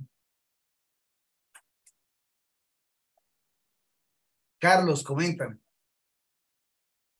Profe, con relación a lo del derecho de petición, ¿es necesario colocar también asesor jurídico o no? No, lo que pasa es que, Carlos, hay una cuestión así como a nosotros, digamos, hoy yo creo que ninguna empresa o ninguna actividad funciona sin contador, sin ingeniero de sistemas. Yo aquí tengo de mantenimiento una empresa de sistemas que me manejan los equipos de trabajo remoto y trabajo en diferentes oficinas. Yo antes no necesitaba esa vaina. Pero imagínense, hoy en día tengo que contratar eso. Ya muchas copropiedades, por la cantidad de procesos y situaciones, se ha visto en la necesidad de contratar abogado en forma permanente. Pero eso es una situación más de darle seguridad a la copropiedad en la interpretación de estas mismas. Pero no es necesario. Los derechos de petición los debe contestar en forma particular el administrador. Camilo, cuéntame.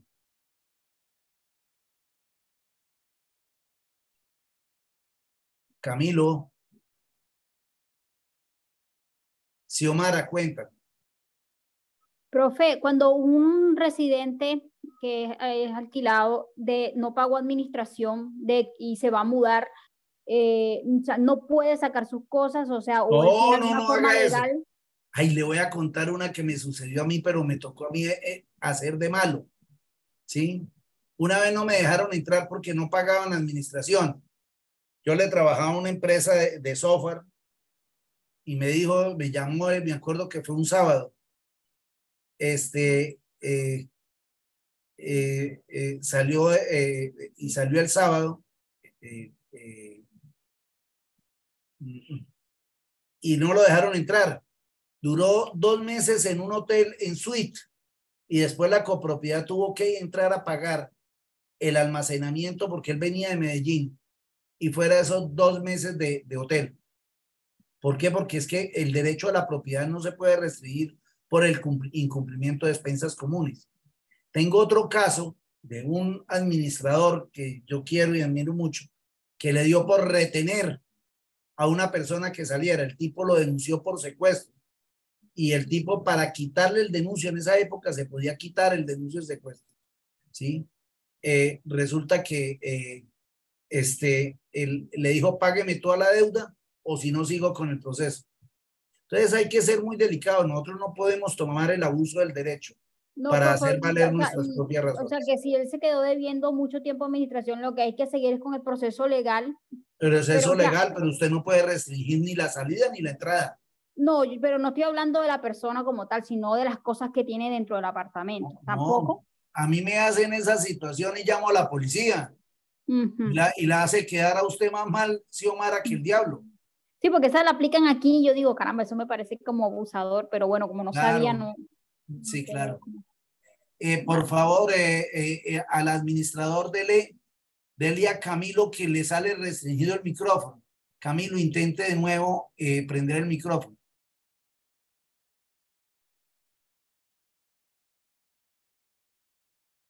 A Camilo Castillo. Doctor, me permite un momentico, con respecto a lo que estaban conversando de la retención de los enseres y eso, y la retención de alguna persona. Hay que recordar que quien paga es el copropietario, o sea, el arrendatario. Sí. Tiene razón, Edith. Profe, o sea, que aquí muchos residentes son quienes pagan la administración, no los propietarios. Sí, claro, pero a ver, es que lo que está diciendo Edith es que aunque la ley habla de que el que debe pagar las expensas comunes es el propietario o el tenedor a cualquier título, en un proceso yo tengo que demostrar la tenencia y muchas veces se hace difícil dicha demostración, pero la responsabilidad en primera instancia está en cabeza desde el copropietario. Perfecto. Camilo, me dice don Guillermo que no es del equipo, no es de la plataforma, sino tal vez del equipo. Que por favor verifique o con mucho gusto recibo de que me lance la pregunta por escrito. Adriana María, cuéntame. Doctor, Juan Carlos, es que tengo mal el nombre ahí. Tranquilo, cuéntame. Gracias, doctor. Mire, es que la semana pasada aprobamos una cuota extraordinaria para unas deudas que dejó la administración anterior con su consejo y 95 personas votaron a favor, 66 en contra. Se dio un plazo hasta finales de agosto para hacer el pago total de esa cuota. Perfecto. 400.000 pesos. Entonces, habrá personas que no la quieran pagar o que dicen, ah, bueno, listo, entonces los que siempre sabotean, listo, entonces los pagamos en 10, 12 cuotas. ¿Ahí qué se puede hacer? Igual es iniciar el proceso ejecutivo. Que se entiendan en el juzgado, punto.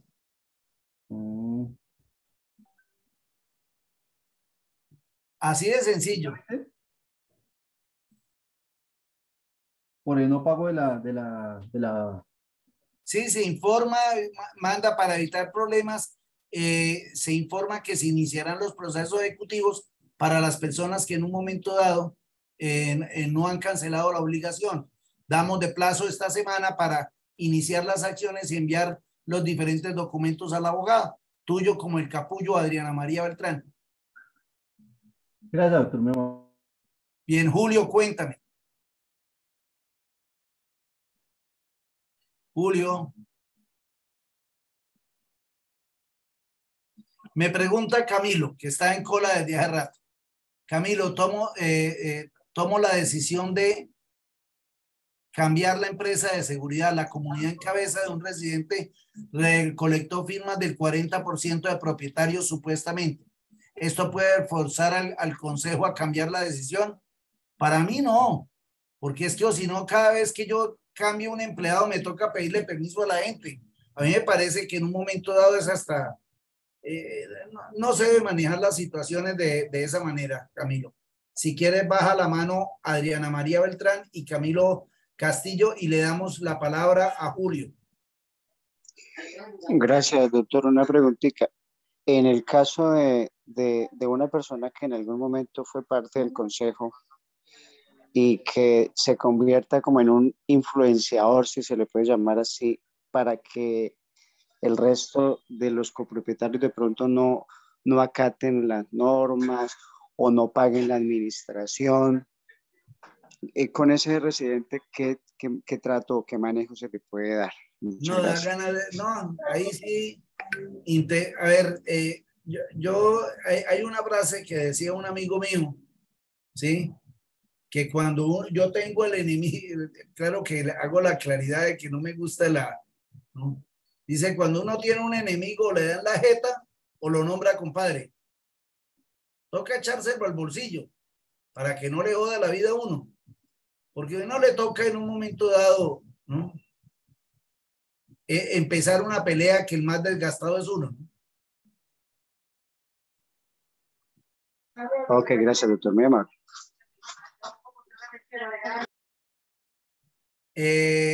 Julio ya puede bajar la mano. Jorge, cuéntame. Doctor, muy buena noche.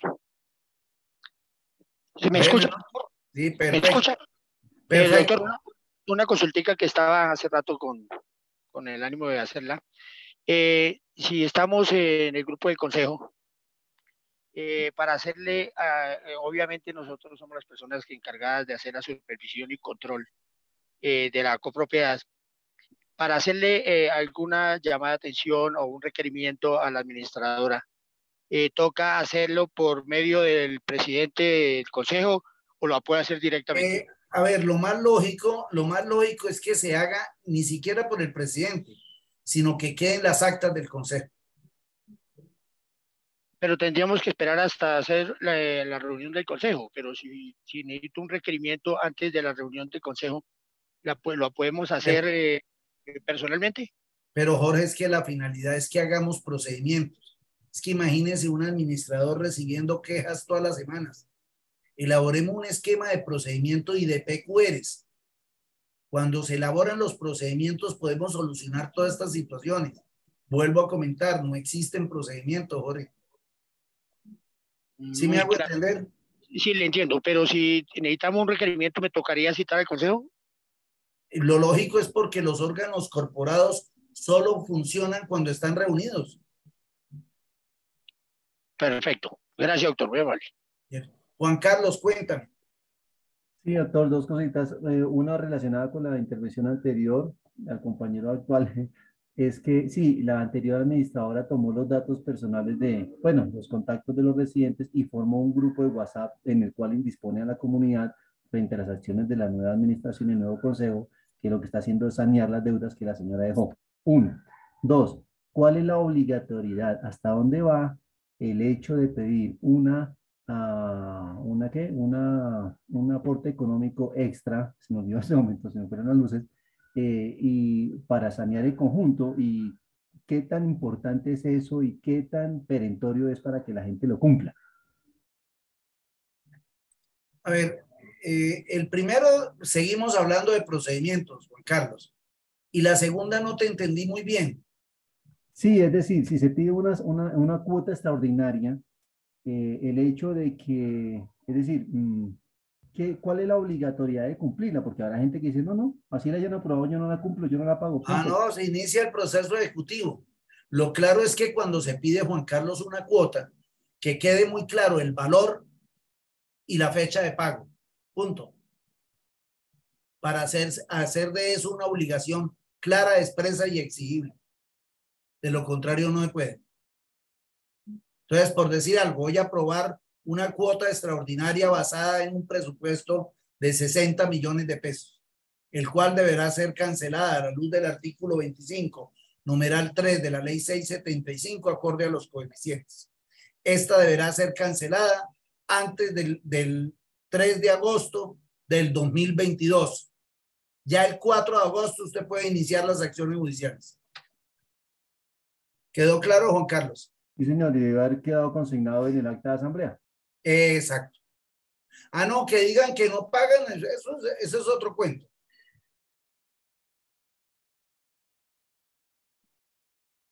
Dice Camilo, ¿qué incidencia tiene la recolección de firmas por parte de la comunidad? No, ninguna. Pues hacer presión, Camilo, y eso es lo fastidioso en estas situaciones. Yuli Janet dice, instructor, si la construcción que se realizó en el conjunto se hizo en una zona de protección ambiental, se puede legalizar. Está construido sobre 30 metros de aislamiento de un río. Estás hablando de la cota de inundación. Yuli, tendría yo que mirar la licencia urbanística, perdón, la licencia urbanística y lo que es el plan de ordenamiento territorial respecto a esta zona. Camilo, cuéntame, a ver si puede sonar el micrófono. Por fin, doctor, por fin. Eso, Camilo, pudiste, cuénteme. Ajá. Doctor, una pregunta. En relación al tema de las cuotas extraordinarias, digamos, en la asamblea pasada se fijó una cuota, digamos, de base para el tema de la impermeabilización de las fachadas. ¿Es obligación utilizar el tema, el fondo de imprevistos? ¿O simplemente con esa es cuota? Es obligatorio, te invito a que leas el artículo 35, Camilo. Bueno, tarea. Doctor, ok, artículo 35. Y en ese caso... No, pero espera un momentico porque tal vez estoy dando mal cuenta. La asamblea debió haber cogido primero el fondo de imprevistos. Exacto. No ahorita los coja. No, es el avión, no. Es que la asamblea debió haber primero haber agotado el fondo de imprevisto. Eso no sucedió, haber hecho la asamblea. No que ahora que ustedes ya le aprobaron sin el fondo de imprevistos, utilicen el fondo de imprevistos. Eso sí no, Camilo. Ok, doctor, muchas gracias. No. Xiomara, cuéntame. Profe, los toldos que ponen en los balcones están en contra porque supuestamente alteran la fachada de la copropiedad. Bien, muy buena pregunta, Xiomara. Hace 3-4 meses el Ministerio de Vivienda estableció que no requiere licencia urbanística aquellas estructuras livianas que no afecten las estructuras ni tengan soporte sobre el suelo.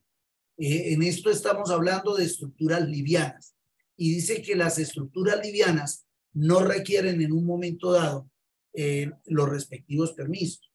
Otra cuestión, Xiomara, muy diferente es que dentro de la copropiedad estas situaciones generen alteración de fachadas. Si yo coloco sobre el balcón una publicidad política o coloco una grosería o toda la situación que pueda en un momento dado dañar la fachada del edificio, pues me imagino, Xiomara, que tú vas a llamar la atención.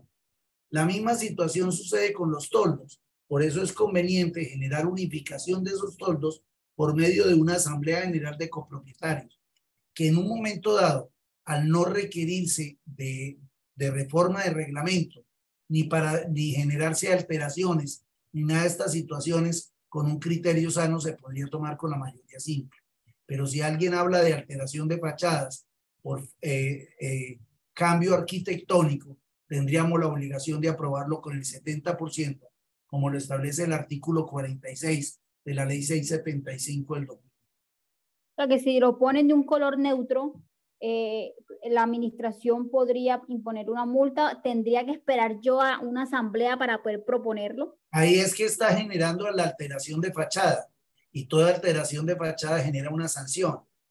Sí, okay. Pero entonces lo que se debe intentar, que es lo que te estoy diciendo, Xiomara, es llevarlo a una asamblea y comentar, mire, se está generando esto, unifiquemos los toldos, unifiquemos los toldos para... es llevar esa convivencia social y pacífica que habla el artículo 2 de la ley 675 como principios orientadores, Xiomara. Perfecto, gracias, profe. Bueno, ¿qué otra inquietud? Bueno, entonces que descansen. Nos vemos en el día de mañana. Nos quedan todos. Doctor, si en el balcón de una zona común de uso exclusivo se puede prohibir extender ropa y cogerlos de bodega para disponer, eso es un manejo que vale la pena entrarlo a reglamentar, Yuri. Gracias, feliz noche. Bueno, Jorge, cuéntame. Doctor, en una clase anterior, el doctor nos informó que para poder determinar una sanción o una multa, estaría facultado el Consejo siempre y cuando se le haya dado esa facultad la Asamblea. Mientras tanto, ni la administradora ni el Consejo podrían colocar estas multas o estas sanciones. ¿Estamos en lo cierto? Sí. Le voy a decir una cosa. Nosotros vamos a ver en el transcurso de estos 2 días que me quedan, vamos a mirar esa situación respecto a las sanciones. Tranquilo que eso lo vamos a ver, Jorge. Era que quería saber si la clase anterior había aprendido o no había aprendido. Sí, no, muy bien, Jorge. Vas calientico, calientico. Gracias, Diana, cuéntame. Buenas noches. Sí, mira, lo que pasa es que nosotros creamos un comité de obra porque se va a realizar una modificación y un arreglo que pues ya está con los papeles de curaduría y todo, pero invitamos a la comunidad bloque por bloque, estuvimos haciendo como una reunión social, informando como las novedades, y creamos un grupo que es un comité de obra que va a estar a cargo de todo el proceso, o sea, pendiente de todo el procedimiento de esta obra. Mi pregunta es, ¿nosotros podemos generar en cada reunión de ese comité actas respectivas y delegar funciones a los Claro, eso es administrativo, Dianita. Me gusta mucho. Mire, fijémonos, y lo que me está hablando Diana, me lleva a reafirmar una cuestión, Dianita. Mire cómo estamos tan flojos de procedimientos, que creemos que hay cuestiones legales y ilegales, cuando en realidad lo que tenemos que elaborar son procedimientos para exonerarnos de responsabilidades civiles y hasta penales el día de mañana. Eso es sustentar en un momento dado las reuniones, y Diana, puede que no exista un fundamento para ese tipo de reuniones porque lo único que habla es del consejo, pero sí es conveniente todo lo que yo pueda en un momento dado materializar físicamente pues me hace muchísimo mejor. Y te felicito por lo que estás haciendo. Camilo, cuéntame. Doctor, los libros que toca registrar solamente son los de las actas de asamblea ordinaria, Sí. o también No, asambleas. No hay libro de asambleas ordinarias y extraordinarias. Solo hay un libro de asambleas.